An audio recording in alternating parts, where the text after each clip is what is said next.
While neoconservative warmongers like Robert Kagan are willing to admit that the United States has lost the war against Iran and lost badly, it's important to know that the US isn't the only loser. The global economy is. And there's no end in sight because Israeli Prime Minister Benjamin Netanyahu declared on CBS's 60 Minutes that the war is not over yet. Here's what he said. The Iran war accomplished a great deal, but it's not over because there's still nuclear material, enriched uranium that has to be taken out of Iran.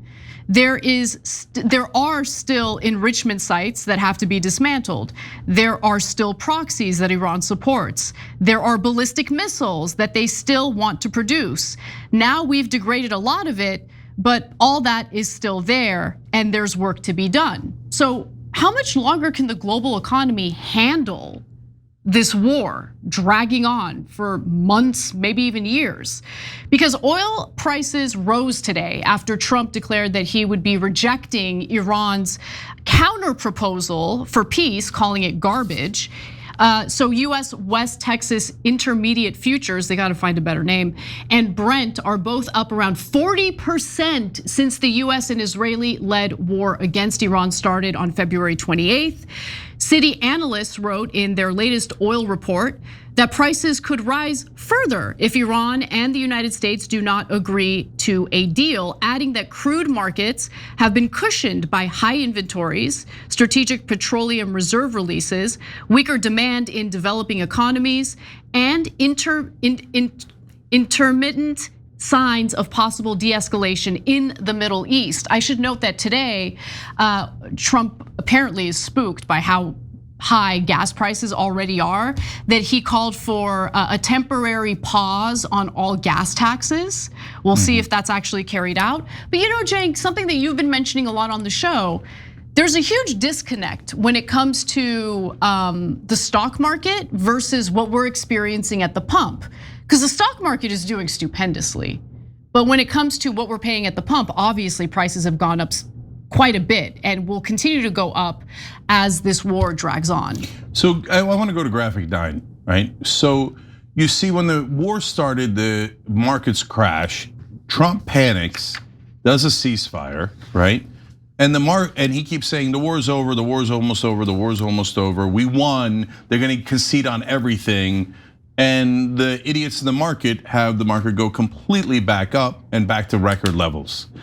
Close to when Pam Bondi was like, the market's at 50,000, right?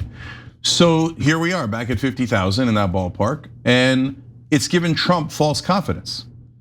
So it's a cycle of stupidity that is going to lead to disaster. Because Trump's like, guys, we almost won. And the morons on Wall Street are like, we almost won, everybody buy, buy, buy, buy, buy, buy. Yeah, we're gonna get bye-bye soon.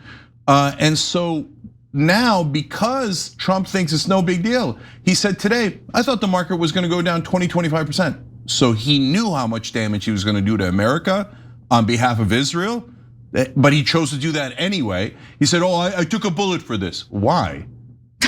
Yeah, why? Why? Okay, because you're making America take a bullet. You're making our economy take a bullet along with yourself and your politics, and we know why.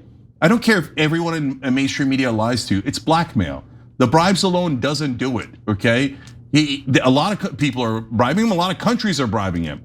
No, at this point, the way he's following Israel, no matter how much it's obviously going to his doom, and when he only cares about himself, that means the blackmail is worse than him being considered the worst president in history, okay? So what's going to happen in that market, hear me now, quote me later, is when we go back into the war, because Netanyahu just ordered us back into the war, and then Trump ripped up the peace deal, and Trump just said today, there's only a 1% chance we don't go back into the war.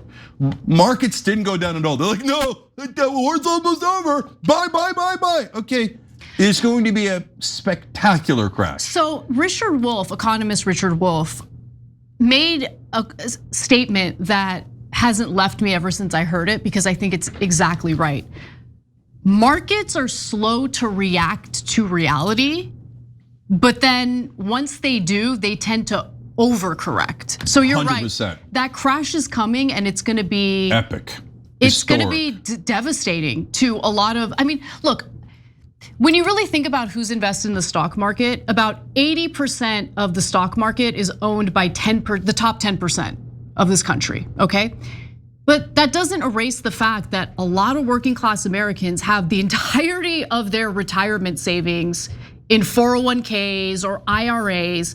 Stock market crashes, these people who might be getting ready to retire are gonna suffer significantly. So I'm so angry about this whole situation. The fact that we are in a war that we should have never been in to begin with, even if Trump was able to accomplish, the objectives that he had outlined in the beginning of the war. Those are objectives on behalf of Israel. Those aren't objectives that benefit the United States in any way, shape, or form. We are carrying the cost, we're carrying the burdens, we're suffering the deaths and losses. Whereas Israel gets to bomb from afar and get us to do their dirty work for them as they're expanding their borders into southern Lebanon. Yeah, so last two things here. I asked a couple friends who or invest on a way bigger scale on Wall Street, right? And I said, what the hell's going on here? Because these markets don't make any sense. And they said, the problem, Cenk, is liquidity. What does that mean? The wealthy now have so much cash, they literally don't know where to put it. They're like, what are we supposed to do? Withdraw all of our money from the stock market and put it into gold or cash, etc. No. We've been making so much money every year from the stock market, we just can't quit that crack, right?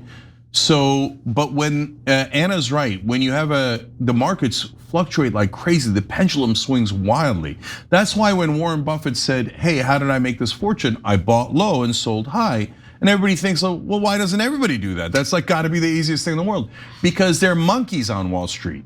So apparently Trump is calling for unity after another violent incident. But the way this gets covered depends on who's trying to spin it and who's willing to call it out. On the right, the framing turns Trump into some kind of heroic victim, a uniquely important figure being targeted because he's just that powerful. On the left, the focus is on Trump's long, obvious relationship with violent rhetoric and the political climate he helped create. Same event, completely different narrative. And that is exactly why I recommend Ground News. It's a website and app that pulls together reporting from across the political spectrum so you can compare headlines side by side, see the bias distribution of the coverage, check the factuality ratings of the sources, and even see who owns the outlets behind the reporting. Because once you start looking at coverage that way, it becomes a lot easier to see when the media isn't informing you, it's managing your perception. Ground News also has a blind spot feed, which highlights stories that one side of the political spectrum is barely covering at all, so you're not trapped inside the version of events your media bubble wants you to accept. If you're tired of being fed somebody else's narrative, I genuinely recommend Ground News.